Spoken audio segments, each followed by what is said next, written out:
Good morning.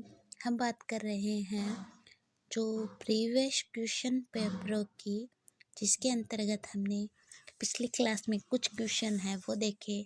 आज हम कुछ क्वेश्चन के बारे में और डिस्कस करेंगे। ये वो क्वेश्चन है जो किसी न किसी एग्ज़ाम में है वो पूछे गए थे। इससे हमारी जो तैयारी होगी उसे मजबूती है वो देंगे हम।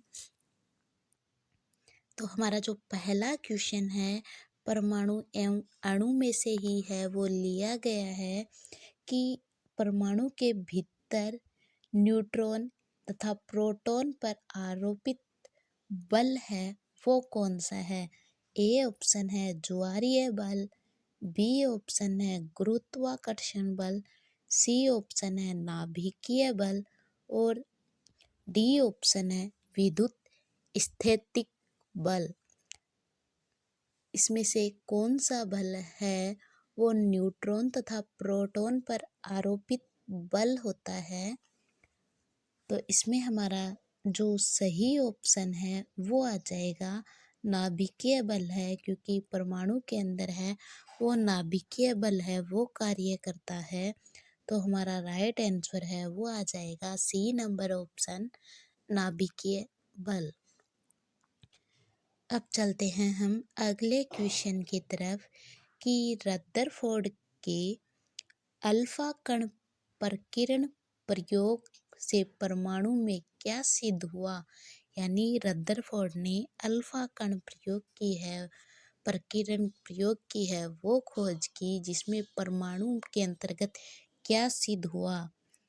इलेक्ट्रॉन है वो दर्शाया गया, न्यूट्रॉन दर्शाया गया उसके अंदर, या नाभिक की खोज हुई या कक्षक की खोज हुई। तो रदरफोर्ड की अल्फा कण प्रयोग के अंतर्गत है वो नाभिक की खोज है वो हुई। अब चलते हैं हम अगले क्वेश्चन की तरफ। हमारा तीसरा क्वेश्चन है कि परमाणु का आकार किसके द्वारा निर्धारित होता है। आकार है परमाणु का वो किसके द्वारा निर्धारित किया जाता है। परमाणु द्रव्यमान संख्या के द्वारा, संयोजी इलेक्ट्रॉन के द्वारा या परमाणु त्रिज्या के द्वारा। और डी ऑप्शन है आणविक भार के द्वारा है वो परमाणु का आकार निर्धारित होगा। यानी परमाणु का आकार है जैसे जैसे परमाणु है उस बड़ा होता जाएगा। अगर उसकी त्रिज्या बड़ी होगी तो परमाणु का आकार है वो बड़ा होगा। अगर त्रिज्या छोटी है तो परमाणु का आकार है वो छोटा होगा। तो इसका राइट आंसर है वो आ जाएगा सी नंबर ऑप्शन, परमाणु त्रिज्या।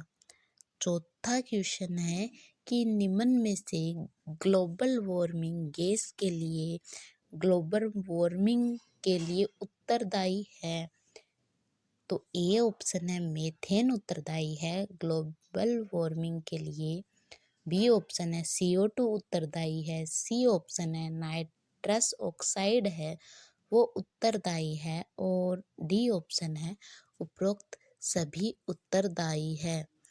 तो यानी कि मीथेन भी है वो ग्लोबल वार्मिंग के लिए उत्तरदायी गैस है, CO2 भी है वो उत्तरदायी गैस है ग्लोबल वार्मिंग के लिए, और सी ऑप्शन है नाइट्रस ऑक्साइड भी है वो भी उत्तरदायी गैस है ग्लोबल वार्मिंग के लिए। तो हमारा जो राइट आंसर है वो आ जाएगा डी नंबर ऑप्शन, उपरोक्त सभी जो गैसें हैं वो ग्लोबल वार्मिंग के लिए उत्तरदायी गैसें हैं वो मानी गई है।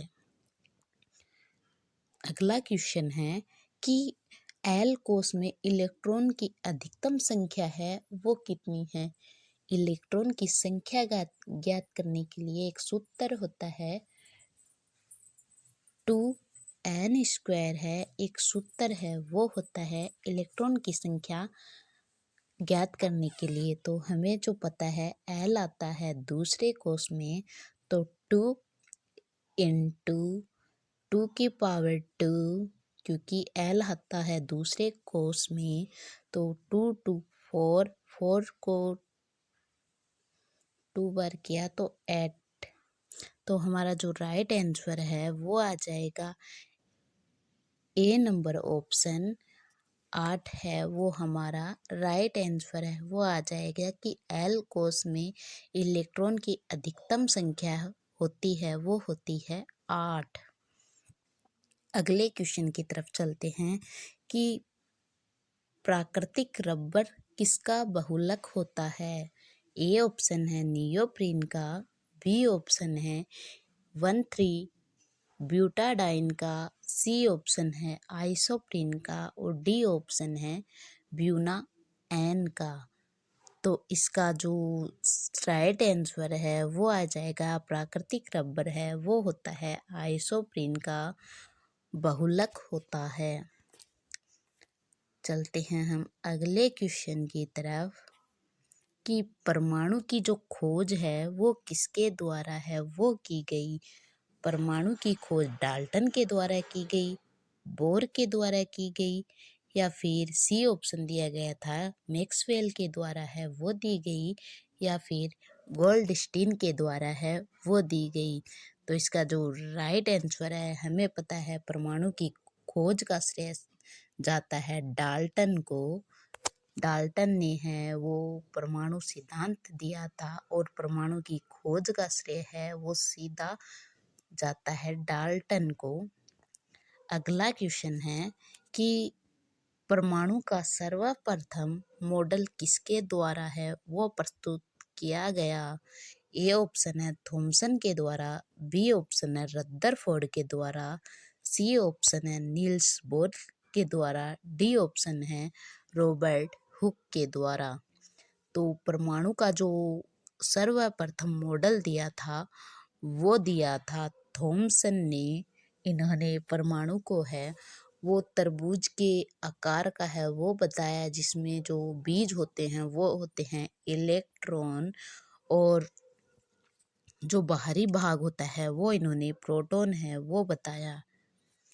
अगला क्वेश्चन है कि एक परमाणु के अंतर्गत आठ होते हैं। 8 होता है उसका परमाणु क्रमांक और 16 होता है उसका परमाणु भार।